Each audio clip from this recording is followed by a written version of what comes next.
Hi, I'm Benny Morris. I'm an Israeli historian, and this is 18 Questions, 40 Israeli Thinkers from 1840. So let's begin with the basics. As an Israeli and as a Jew, how are you feeling at this moment in Israeli history? Well, I'm quite despondent. Things have taken a very bad turn, I would say, over the past 2 decades, but certainly over the past year and a half, with October 7th being, of course, the high point for despondency. Can you say more? Well, Netanyahu, returning to power a year and a half ago, tried to overthrow the Israeli democratic system by lessening the power or reducing completely the power of the judiciary and essentially taking power into his own hands and that of his coalition members, but basically it's in his own hands. And this was followed, of course, by October 7th, which means that he'd diverted people's attention, the bureaucracy's attention, the army's attention away from our outside neighbors onto something which was completely absurd. And this led to the big surprise and in part to the IDF's incompetence on October 7th, 8th, for which he, of course, is ultimately responsible. So the country has been going down the drain for about a year and a half, but I would say it's longer. It's since Netanyahu came to power at the end of the 2000s, 2008, 2009.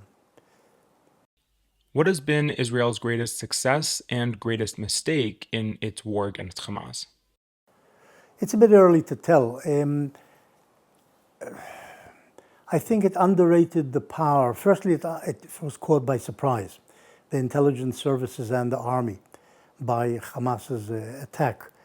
I think the mistake of underrating the Hamas was very important in Israel's initial defeat, no other word for it. And they didn't understand properly the Hamas's strategy of essentially using the tunnel network as a hideout and jumping assembly point and jumping off point to attack Israel. The tunnel network wasn't understood properly, and Israel has been unable for eight months now to basically overcome the Hamas strategy of working out of a tunnel system. We've destroyed some tunnels, but apparently most of them still exist in Hamas hands and are functioning. And of course, added to that was the Hamas capture, kidnapping of 250 odd hostages, which they were able to use as a human shield, a second human shield, above and beyond the human shield supplied by Gaza's civilian population. These three things together, the tunnels and the two human shields, have made victory over the Hamas very elusive. Okay, but what would you say Israel's greatest success has been for this war? There you've really got me, because it's difficult to point to a success. We've killed thousands of Hamas fighters. The army says 12, 15,000, maybe they're right. But that leaves at least 20,000 on their feet. And people always forget, during the past 8 months, the Hamas has also recruited lots of new fighters. They don't need much training. They're not aircraft pilots, you know. They're people who just have to know how to use a Kalashnikov or an RPG and run back into a tunnel. So they probably have recruited an equal number of youngsters, and they're very eager, the youngsters in the Gaza Strip, to join the Hamas. So I don't know how many fighters they have at this point. People always forget that. The recruitment over the past 8 months, which probably is increasing all the time, the rate of recruitment. Successes. Beyond killing a lot of those and retrieving some of the hostages, a considerable number of hostages, dead and alive, remain in Hamas hands, and provide this continuing human shield, which means that part of the reason for the impossibility of properly penetrating the underground network are these hostages. Let me add one more thing. A terrible mistake, I think, was made strategically. This is not even in hindsight. People understood this from the start. We should have taken Rafah, the border between Egypt and the Gaza Strip, through which the Hamas has been supplied over the years, partly through there. We should have taken the Rafah at the start of the operation, maybe even before taking Gaza City. This is, as it has emerged, is a terrible mistake. How would you say Hamas views the aftermath and outcome of October 7th? Would you say it's a success in their eyes? Yeah, I think they view it as a success. Killing Israeli civilians is not a problem for them. They don't have the same morals as people do in the West. They also killed 350 soldiers on October 7th. 850 civilians, 350 soldiers, and took hostage 250 Israelis, most of them civilians.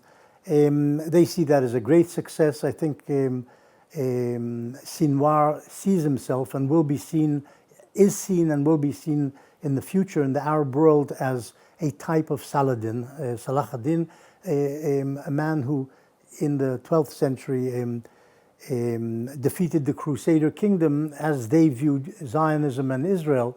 Sinwar will be seen as a major victor over the Zionist project, and if it collapses, he will be seen as the man who began the collapse. And if it doesn't collapse, he'll still be seen as a victor, a man who avenged much of the wrong which the Palestinians, so they believe, and in fact objectively also have some justice in that claim, avenging the injustice done to the Palestinians over the last 100 years. That's how he'll be seen in the Arab world. What do you look for in deciding which Knesset party to vote for? Well, I would say pragmatism is important and honesty is important. And unfortunately, much of our Knesset, especially the coalition Knesset members, are a bunch of incompetents and corrupt people, and shown the way by a very corrupt prime minister. I mean, the most corrupt, obviously, Israel has ever had, and the most incompetent, in fact, Israel has ever had. Look at October 7th. This is a real problem. That is, the level of competence of Israel's political leaders has declined. I don't know if it's steadily, but has declined since 48. In 48, Israel was led by a competent leadership and very pragmatic people. Ben-Gurion was authoritarian, but he understood that you have to work within some form of democratic system and abide by the rules of the system. The present leadership doesn't understand that and doesn't care about that. It wants power in its own hands. Netanyahu is, of course, motivated also by personal considerations. He wants to remain in power, but also to stay out of jail. And he should have been in jail years ago, and he will eventually, I hope, end up in jail. But he is on trial for a number of corruption charges, and he hopes to stave off the sentencing, the conviction and sentencing by remaining in power. That's part of what drives him today, a major part, I believe, of what drives him today. And the people who cling on to him are enjoying the benefits of corruption. Which is more important for Israel, Judaism or democracy? Oh, that's a hard one. I think most Israelis want to be both Jewish, the country to be both Jewish and democratic. I think still this is true about most Israelis, though Netanyahu has had an effect also on how many Israelis actually want to remain in a democracy. I think that number is diminishing. They think other things are more important. But until now, I think a majority still want both and some sort of balance between the two. But which would you say is more important if you had to say one? I'm not sure I can answer that. I think democracy is very important. I don't want to end up in jail, or I don't want secret policemen to barge into my house in the middle of the night. That's very important. Is there anything miraculous about Israeli history? Yeah, the whole thing is miraculous. The rise of the State of Israel, the emergence of a Jewish state in the Middle East, in a hostile environment, in a world which was chaotic, not necessarily friendly to the Jews. The fact that a Jewish state emerged because of a whole concatenation of circumstances, Russia supporting us, America supporting us, the Western democracies basically supporting us. All of this happened in 48. Today, if you try to get a vote in favor of a Jewish state emerging in the United Nations with 200 members, maybe 30 members would support such a thing.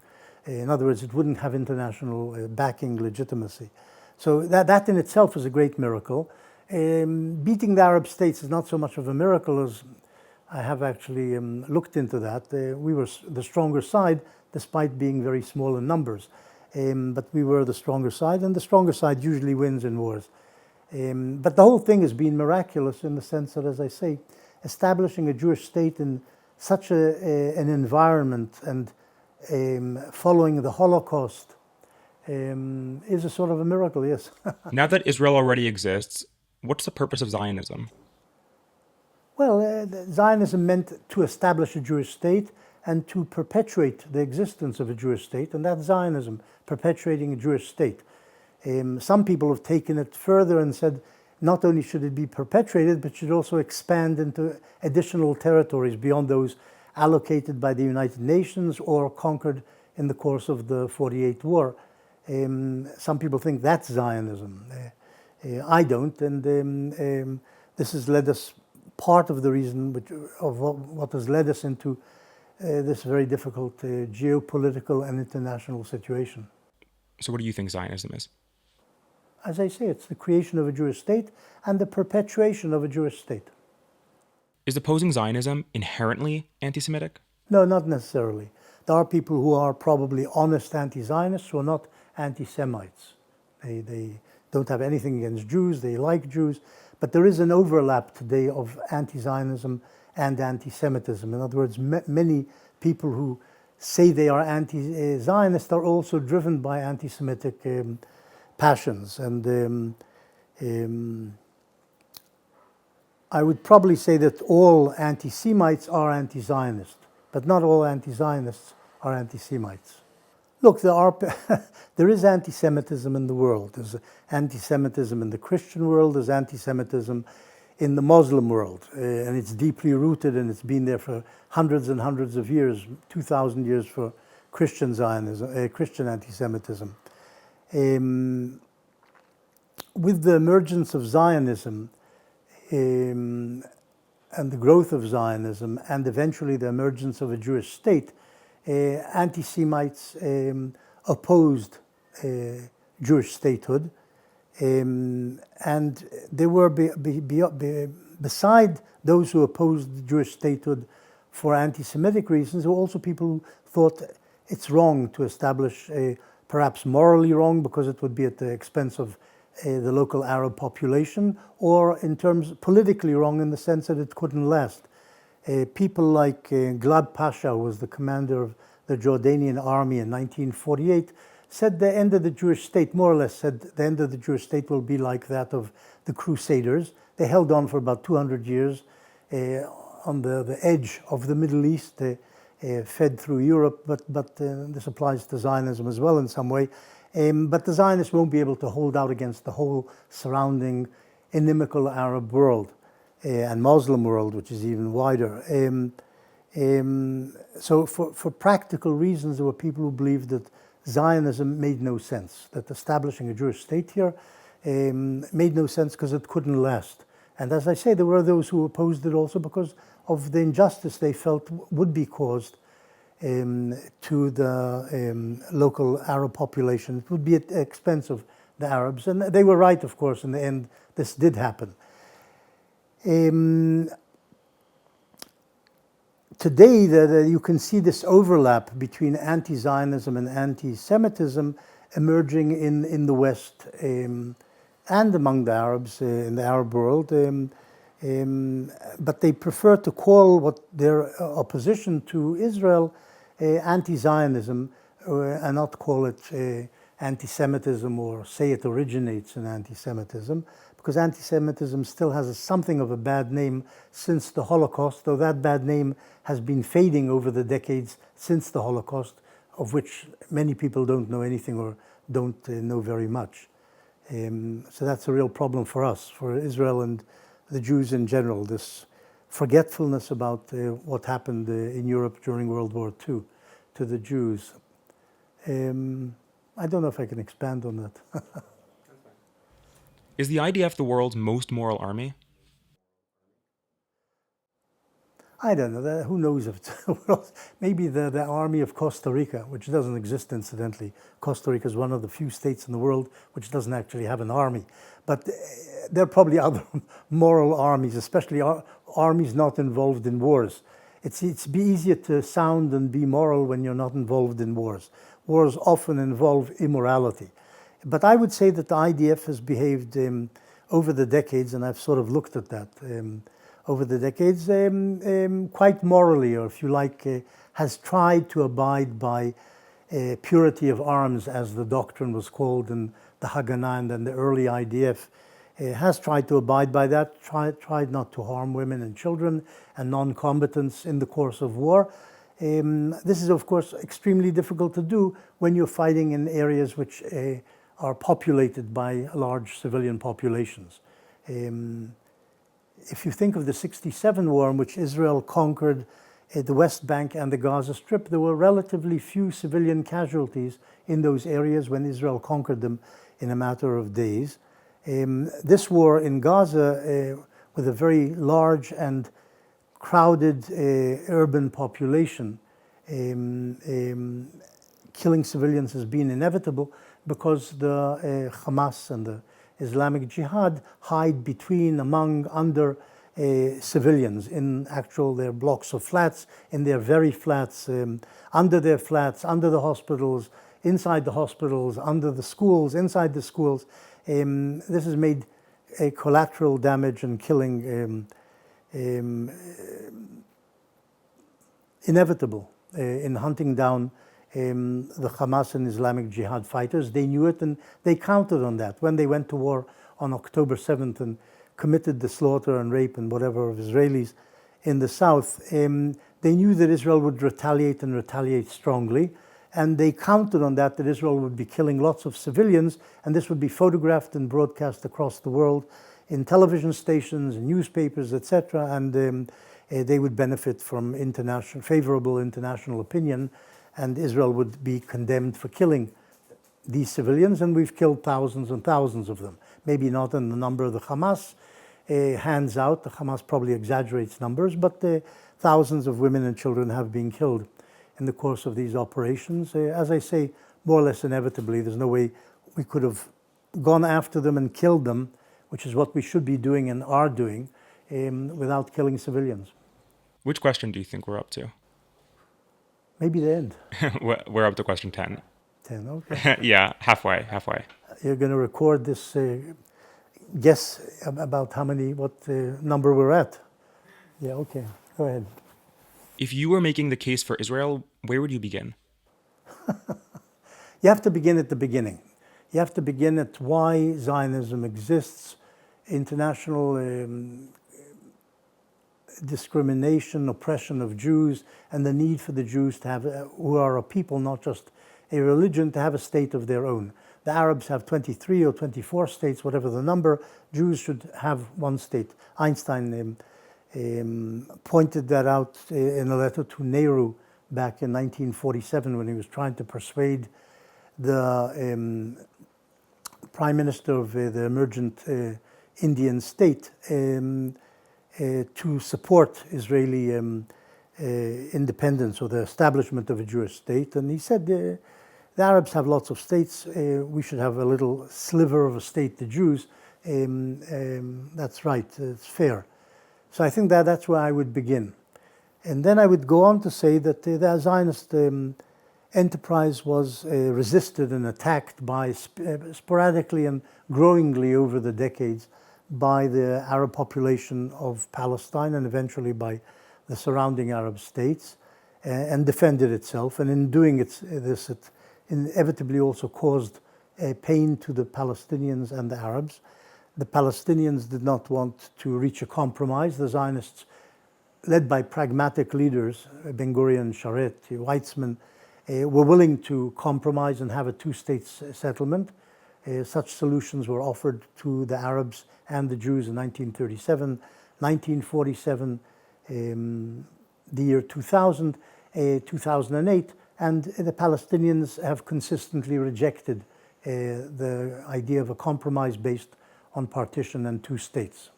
And this has inevitably led to a continuation of the struggle over Palestine, or the land of Israel, which is unfortunate, but that's where we are.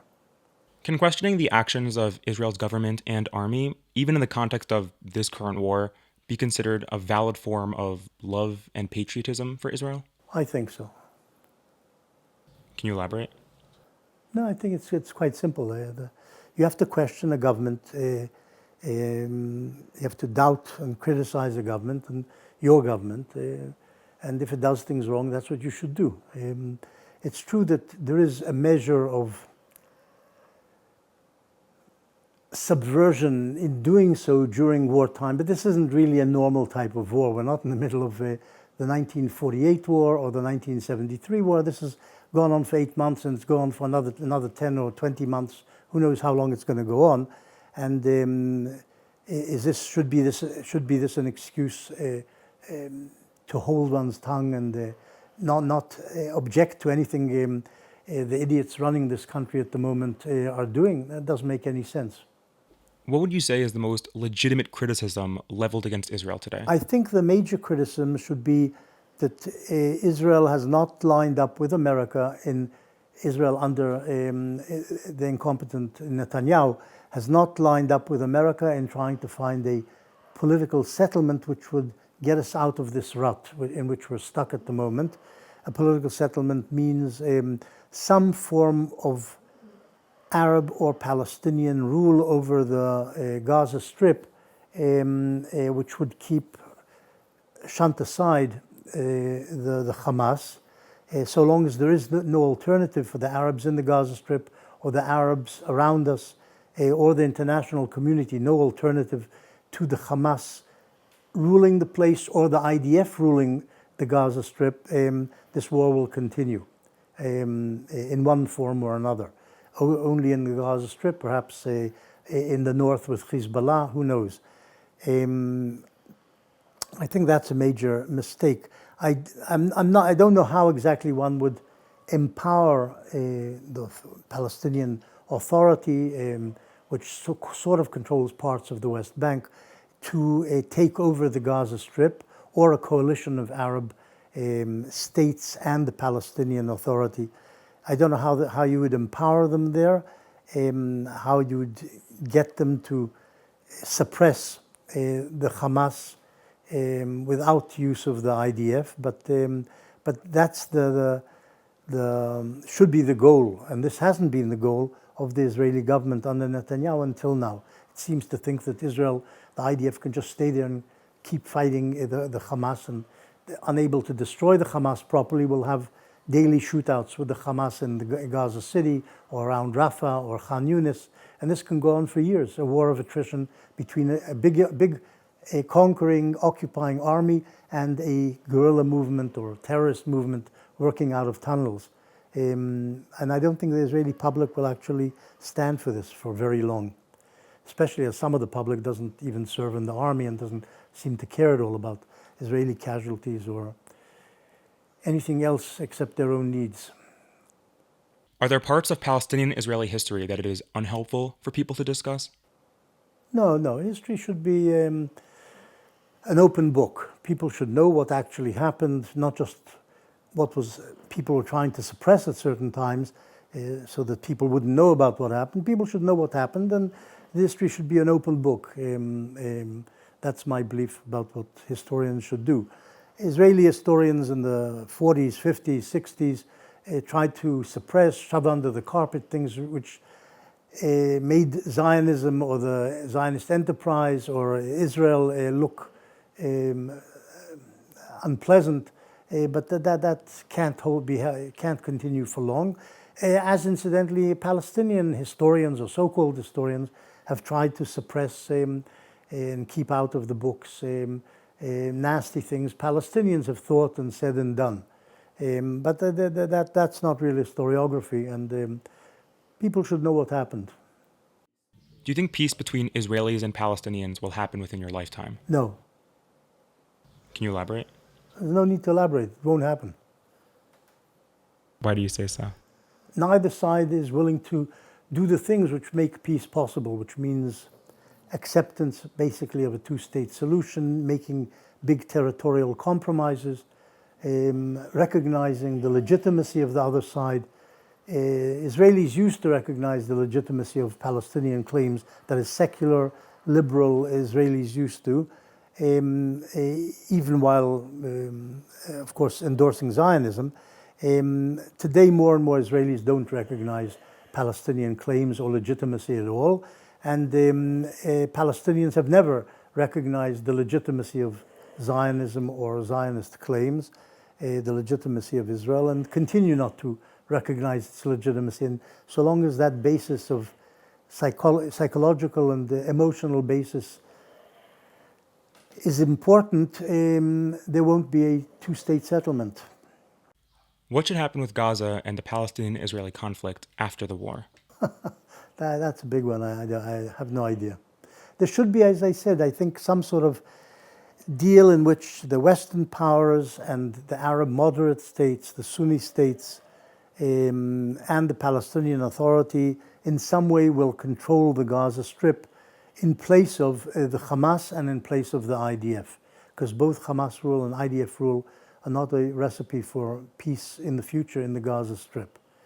Beyond that, but this is only a transitional stage or step towards a two-state settlement, which is the only possible settlement which could lead to peace. As I say, I don't think a two-state settlement is on the cards. I don't think either people is ready for it at the moment. Maybe 20, 30 years' time it'll happen, but I doubt it, because the whole settlement enterprise subverts the idea of a two-state settlement from the Jewish side, which of course causes Arabs to dig in their heels and say the Jews are unwilling to make, they're just undermining, subverting a possible peace agreement. Why should we endorse it? Where do you identify on Israel's political and religious spectrum, and do you have friends on the quote-unquote other side? Well, firstly, I don't have any friends anywhere. Now that's I'm exaggerating. No, I'm a moderate Israeli liberal. I'm not a leftist or a rightist, really, even though I'm of the left, I suppose. Do you have friends who are on either extreme? No. Okay. And to close us off, right now, do you have more hope or fear for Israel and the Jewish people? More fear. Yeah. I'm definitely pessimistic about what's happening and what the future holds.